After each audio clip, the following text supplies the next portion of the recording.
Hi, my name is April Ju. I'm the producer of the podcast Until Everyone is Free. This is the latest installment in an open-ended political education series we're calling Beyond the Bill. Our goal is to take the radical political momentum of the Mandamano of June and July and sharpen it using a combination of theory and praxis with a Pan-Africanist perspective. What this elite did was to occupy the colonial state. Amilcar Cabral was very clear. We do not want, he said, to occupy the colonial state. The only way to ensure our people's freedom is to smash the state, to burn it down to ashes, and to create new organs of popular power. Today, we've invited Feroz Manji to speak with us.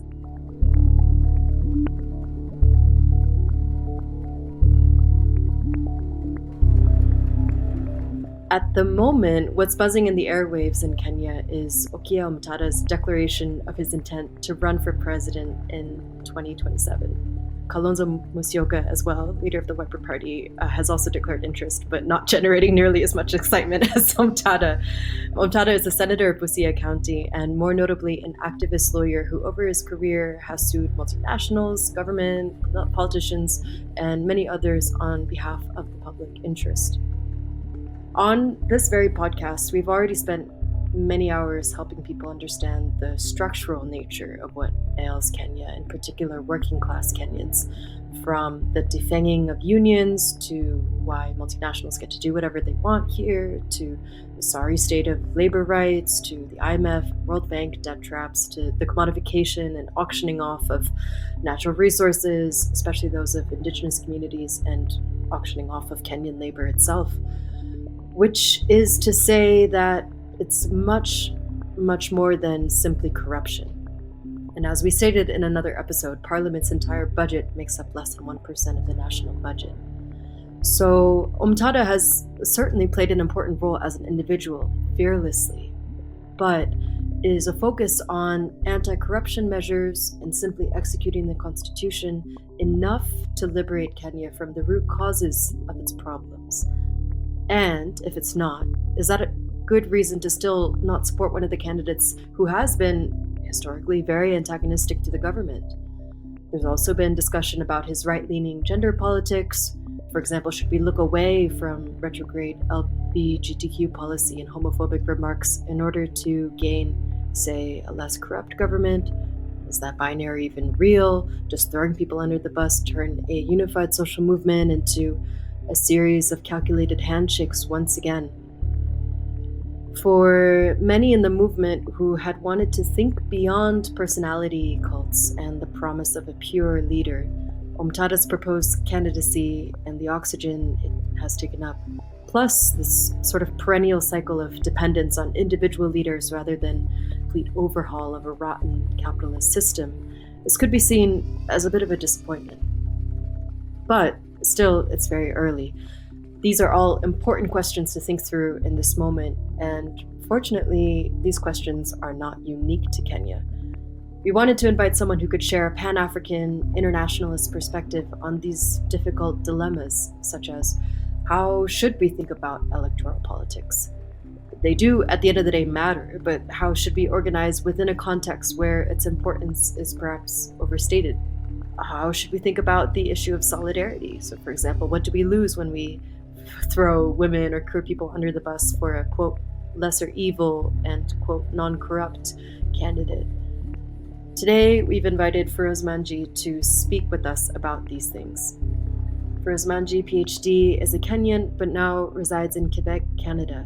He has more than 40 years of experience in international development, health, and politics.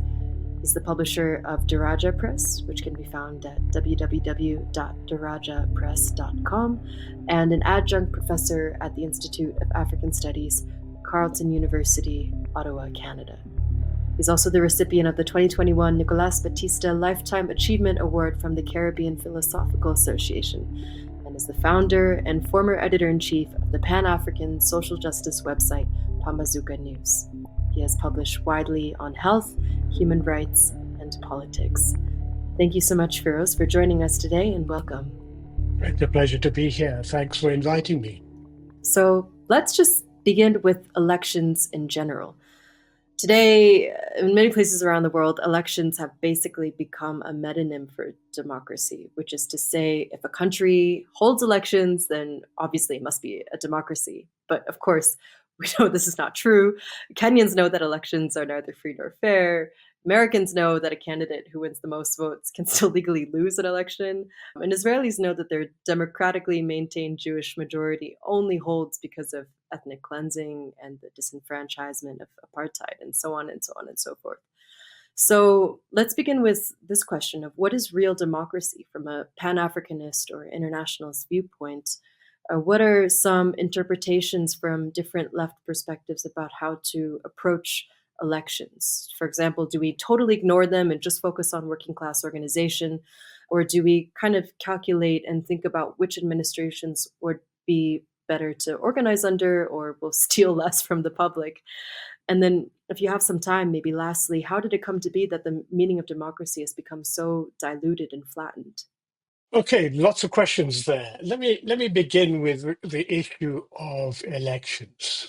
Imagine people in a prison who are allowed to elect their spokesperson who can negotiate with the prison authorities. Okay, is that democratic? Is that what we mean by democracy? Okay, I think in order to really understand the position of elections and the nature of democracy, let's look at Kenya from a historical perspective.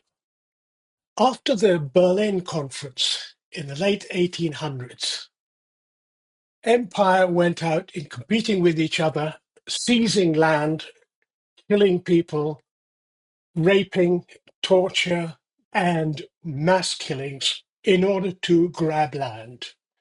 And they then established a colony. They claimed that this was theirs. Okay. They established a colony and they set up a state. And the function of that state was to serve colonial interests.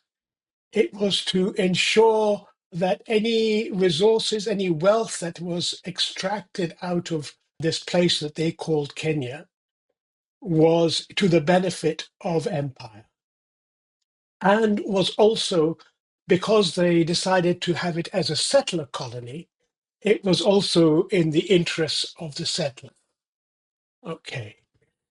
So we fast forward, especially there were struggles all the way through from the day they first arrived. But let's go start at the post Second World War period. Mass upsurge in every part of the country. People have had enough of colonialism. Okay. We want to be free. We want liberation. We want to be emancipated. We are fed up of being considered as less than human. We want to assert our humanity. We want to invent what it means to be human. And movements began to emerge across the country. And an armed uprising took place with, amongst others, the Land and Freedom Army, the so-called Mau Mau. And they fought an heroic battle, but were faced with, just as in the American smashing of Gaza, so empire used napalm, used bombing, used killings, setting up of concentration camps, tortured people, raped people, castrated people.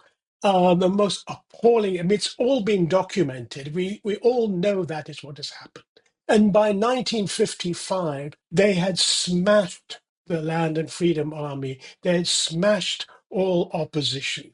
And the radicals had all been either eliminated or marginalized.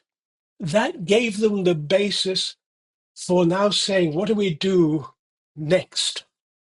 So, what they did was to invest heavily in nurturing of a new elite which would continue to serve the interest of empire. So Charles and John Joe Jomo Kenyatta, Tom Mboya, all these people were brought together, nurtured, given scholarships, lots of money was spent to nurture them into positions.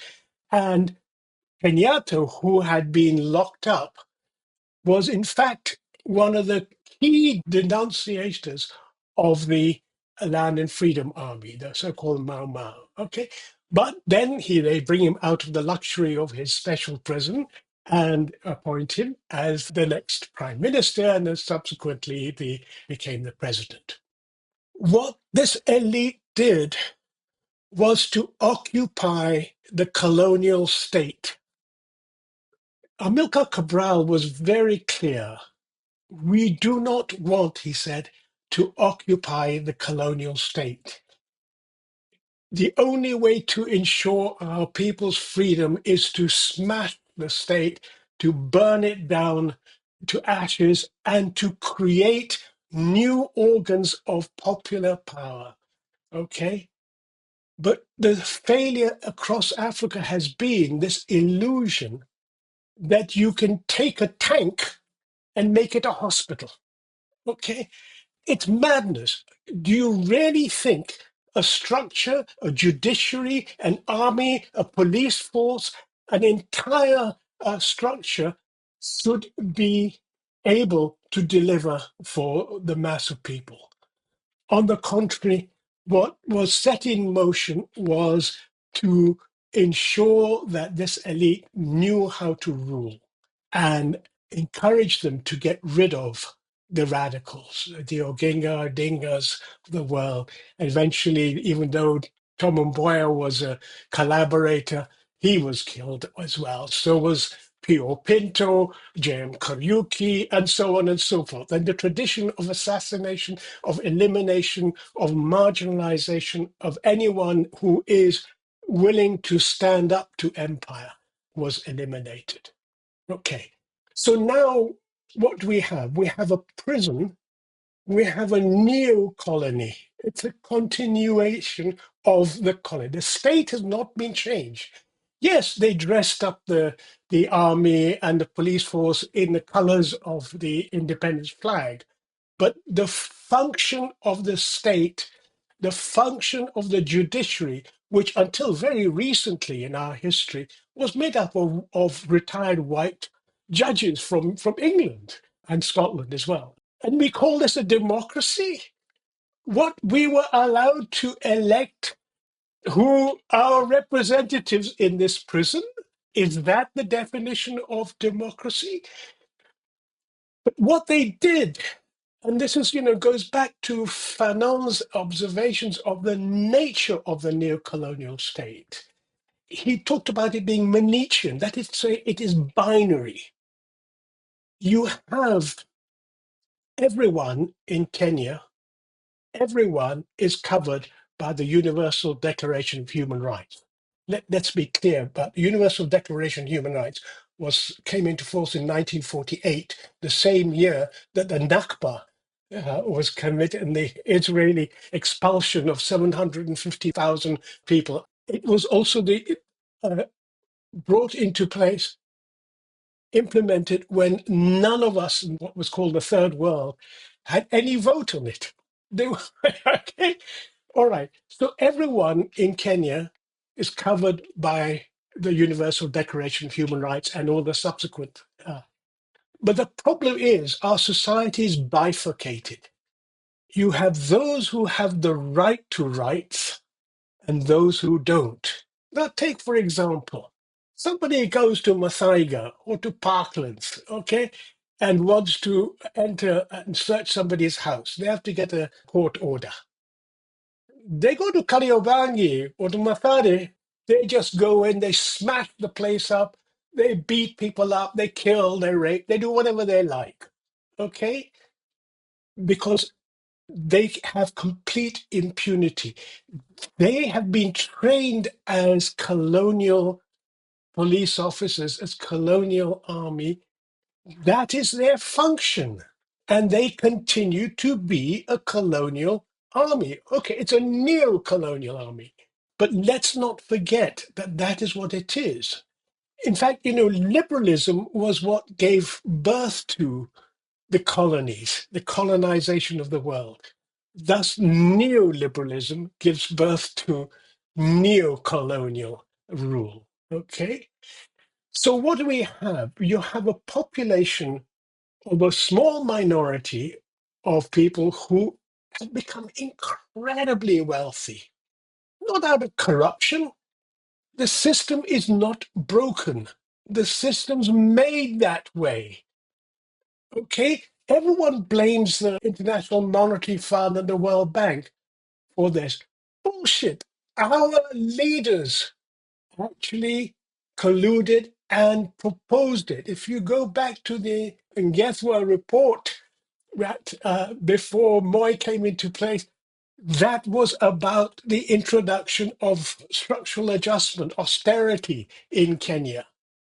Okay, so these were homegrown. It's nonsense. The elite understood that by colluding with empire, it would be able to accumulate at a rate unprecedented in the previous period. That's why people have become incredibly rich at the expense of the majority who've become incredibly poor. Go to any of the settlements and you'll see what conditions people live under. We are lucky if they've got to get a toilet even. Some NGO will be making a fortune from grants and so on by setting up these toilets, and they even make people pay for having a shit. I mean, for goodness sake, but that is the state as I see that we are in. So now you have competitions. Some people who are so called progressive, even though they have no time for women or for LGBT people, etc. Oh, we can represent you in this prison because it is still run by empire. For God's sake, Kenya has American forces, armed forces, resident in Kenya. The coast, it has ships. The whole of the Indian Ocean strategy for the America is based in Kenya. The British troops have never left Kenya. Now, you tell me which of these candidates who are standing for elections are talking about removing these bastards, removing them from us. They are foreign troops. It's an occupied territory.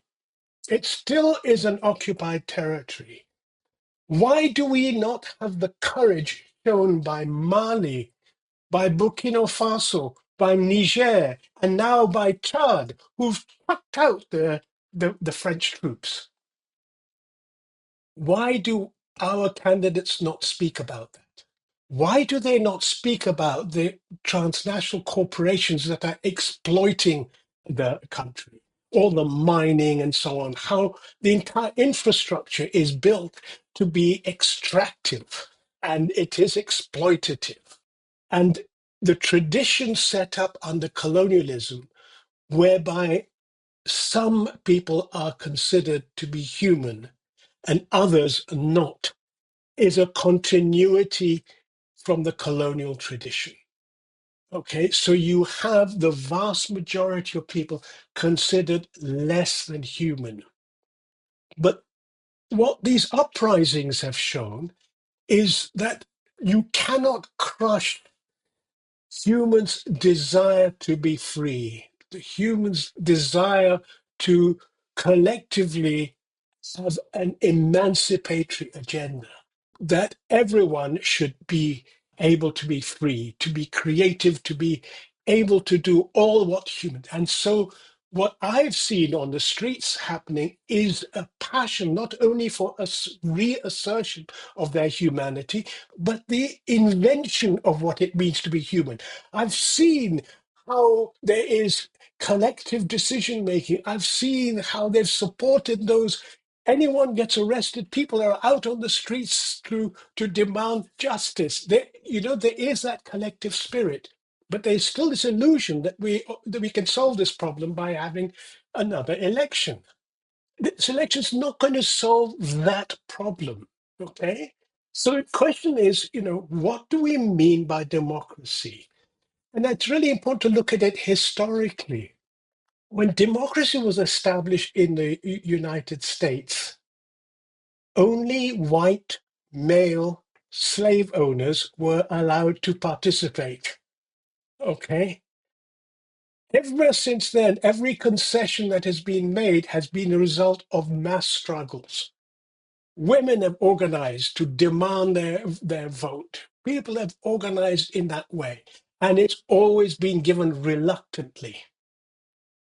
And when they get the opportunity, they reverse it. They bring all kinds of obstacles. You're too poor. You're too uneducated.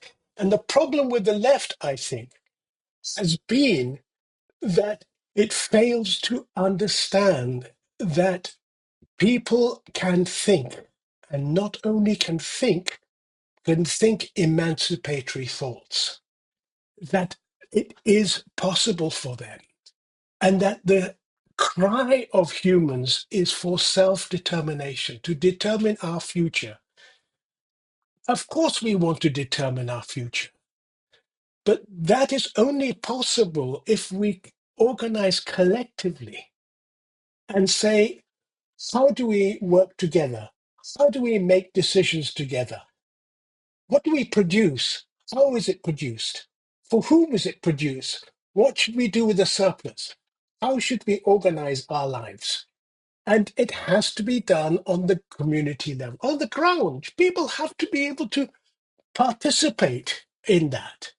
And that in a sense, what that is an appeal to is the taking forward Amilcar Cabral's idea that we have to destroy the state. But to do that, you have to create the organs of an alternative power. Okay, and that's what Cabral did.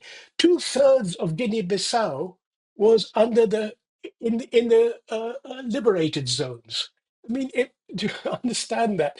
I mean, women, peasants, etc., were all the ones making decisions at each village, whether it was healthcare, whether it was education, was what was to be produced, how much to be produced, when it's to be produced, when the school holiday is going to be, and even who needs to be armed so when the Portuguese troops try and take you, they can defend themselves. They created the alternate organ, and there's a very important book series of books written by John Holloway, in which he argues that if you remove money, if you abandon money, capital has no basis for accumulating.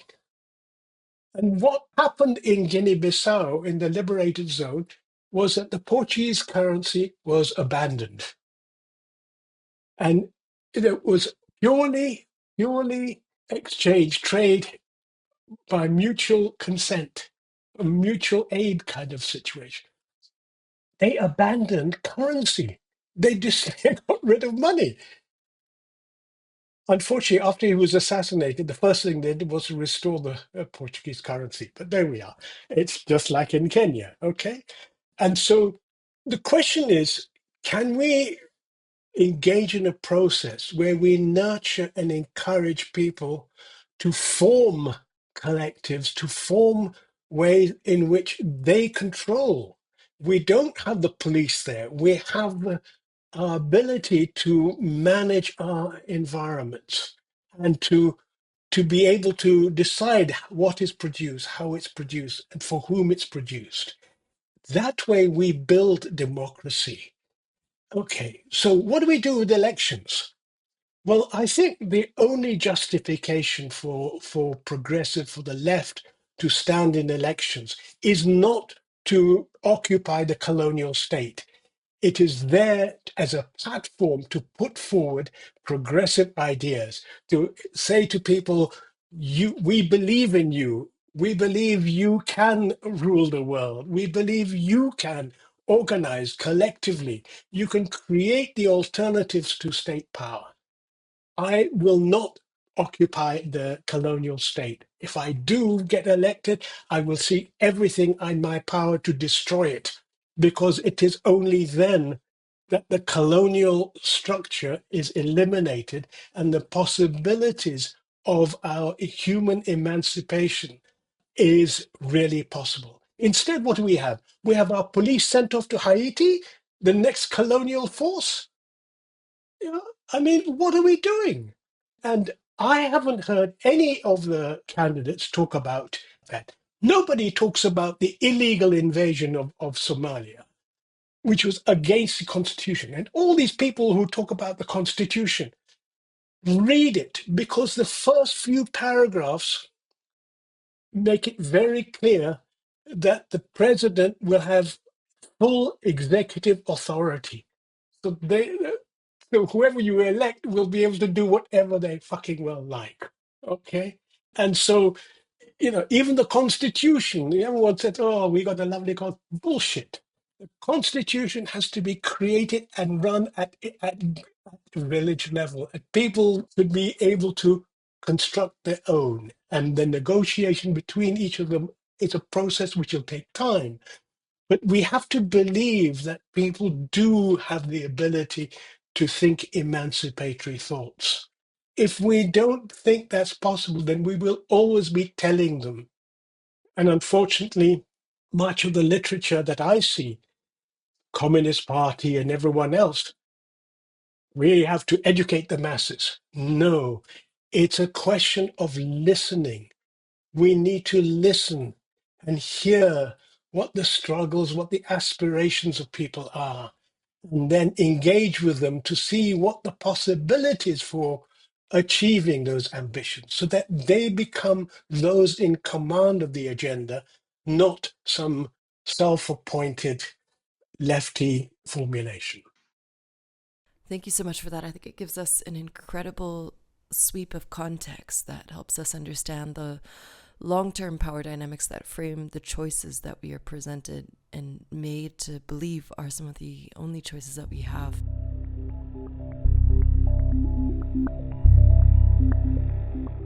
Hi, listeners. We're going to take a short break right now and resume hearing from Feroz in just a bit.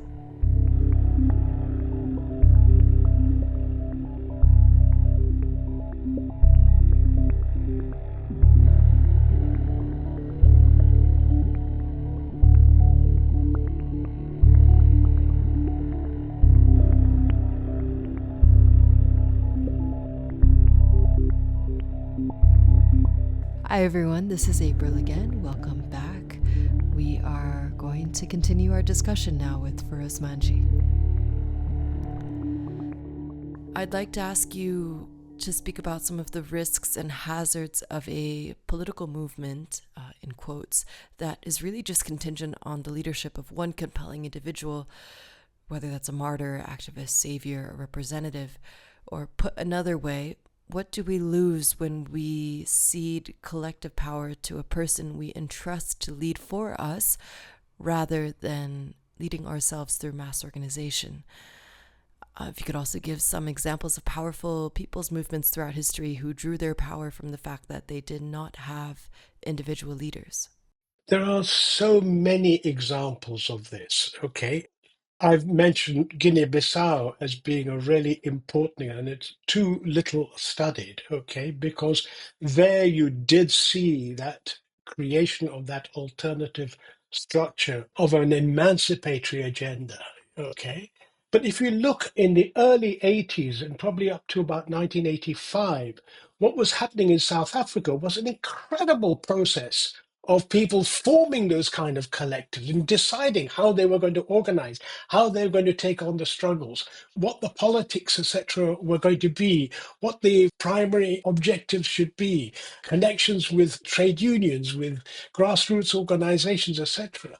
That was very real. In Algeria, we saw exactly the same thing. Look at what happened in Tahrir Square at the rise of the Egyptian uprising. It was incredible. People, the entire healthcare, childcare, feeding, everything was done not by the state, but by people organizing themselves. Exactly the same thing happened in Tunisia. And in every struggle,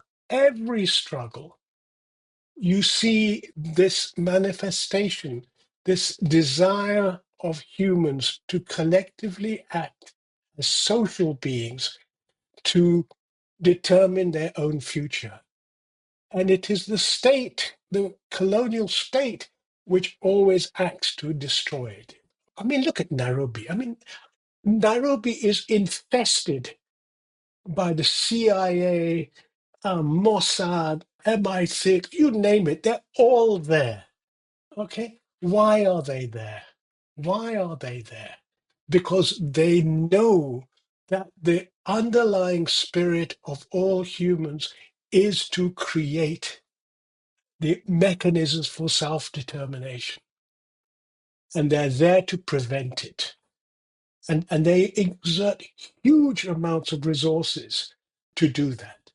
And the reality is what we are finding now, and I think what's happening in Palestine and indeed Syria is a very clear example. We have reached a stage in the history of capital where it is transitioning into decadence.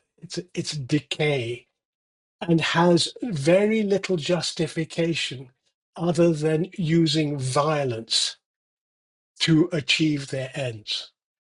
And that's an expression of weakness. And I think we have to reflect on, do we need individual leaders? Or do we need people who can inspire young people, inspire women, we inspire peasants, inspire workers to have the courage to self-organize? Because it's not individuals who's going to liberate us. Freedom is a collective thing. It's only possible if we work together. And it is the power of collective action that makes it possible. It is never, never the individual. The individual may create the stimulus from their speeches, but it is the action of people that really can change things. And that's, I think, something we have to consider in Kenya, that I think there is far too much. And everyone blames corruption. That's every time I hear that word, I see this as a depoliticization because it's saying the system's okay if only people weren't so naughty. Bullshit. The system is not broken. It's made that way. All corporations, when these telephone companies, mobile phone companies, what they charge you is on top of what it costs. In other words, it's corruption. Capital is corruption. That's how it accumulates.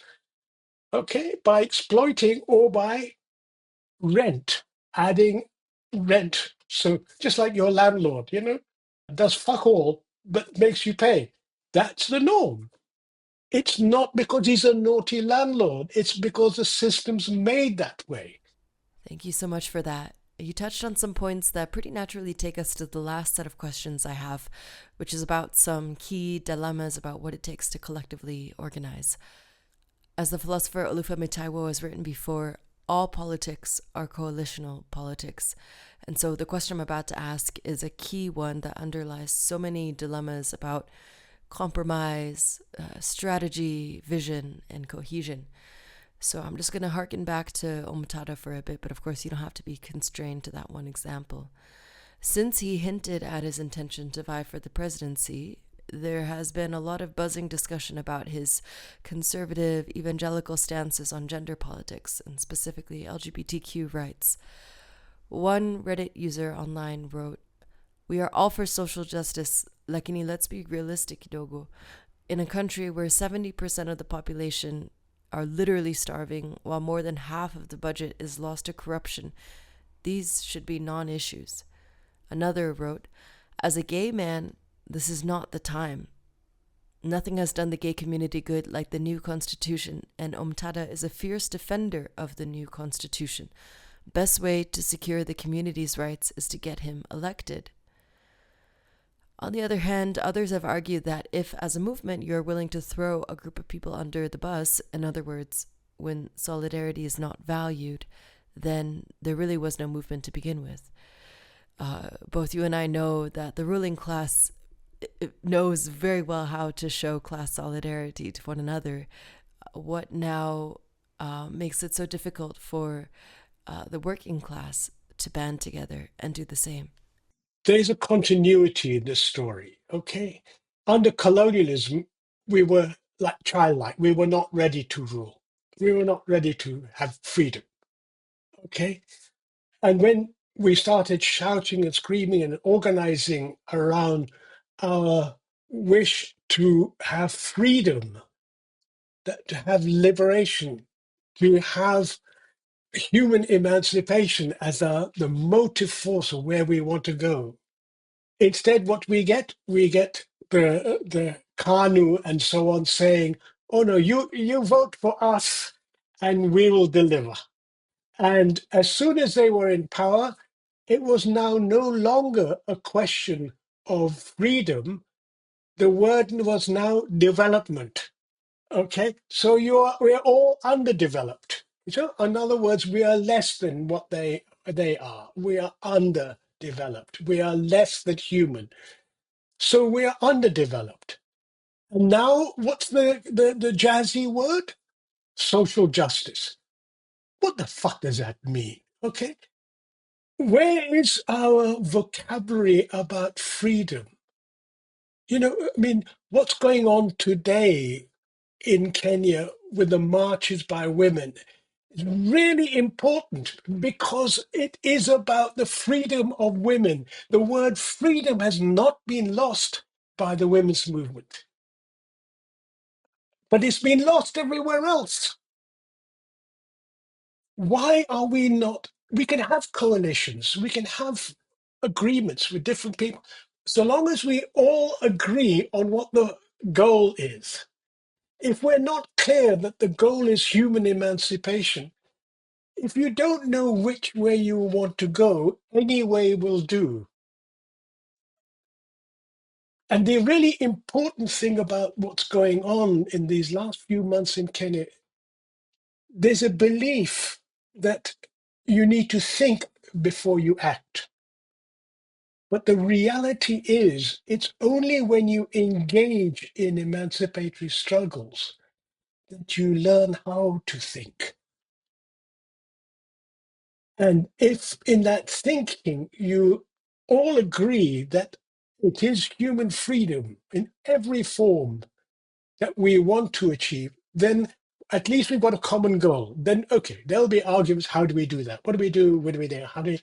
Okay, uh, the, sure, of course. And it's great because people will have lots of different views. And so then, that gives rise, it gives birth to new things. Okay, wow, that is what democracy is about. That is what we want to stimulate. But if we don't know where we're going, any direction will do. And that's the problem, that the idea of freedom has been completely eliminated from the vocabulary since 1963. And anyone who used those terms has been killed, imprisoned, marginalized, exiled. That's the reality.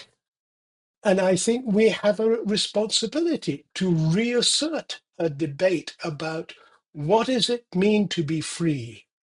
What does it mean to reassert our humanity? What does it mean to invent what it means to be human? Have we the courage to think in those ways? Because if we do, then there's a logic to that, because we know who will be interested in that and what kind of coalitions we can help form. And there'll be lots of different viewpoints about how that may be, but that's a really important debate. But if we don't have a common direction, it's nonsense. It's all about electing, it's all about corruption, it's all about nonsense. Human rights. What? But the vast majority of people don't have the right to rights. So let's drop all this crap social justice, development, human rights, all this shit. There'd be diversions from what we should be thinking about. And that's freedom. It's emancipation. It's about human emancipation. That's worth giving one's life for, because everything else pales in significance. As a final tack on to that question, do you feel that freedom or human emancipation is in a very natural way universally legible, that it's something you don't need to explain to people? Absolutely. Absolutely. I mean, it's an aspiration towards a universalist humanity that everyone, whoever they are, can contribute to creating the conditions for their growth, for becoming. It's not about what we are, it's what we want to become.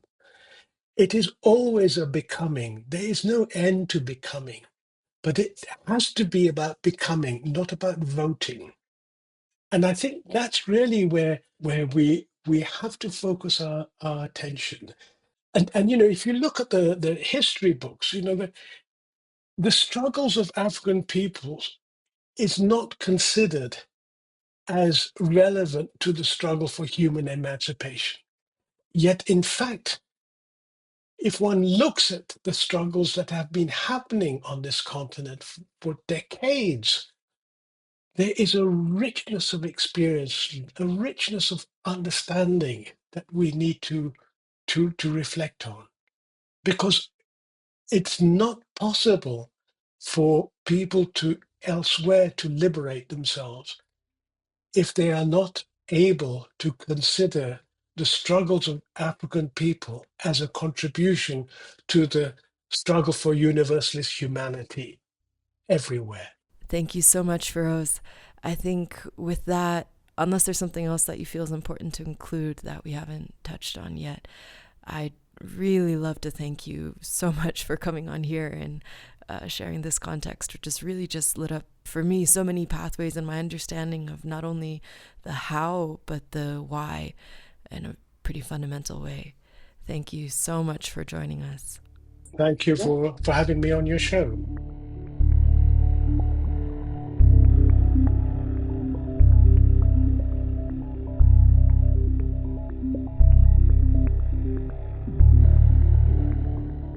Thank you so much for joining us today, everyone. We hope that this episode introduced some new ways of thinking about power and freedom and democracy. Please feel free to send us any feedback or comments, and stay tuned for our next Beyond the Bill teach-in.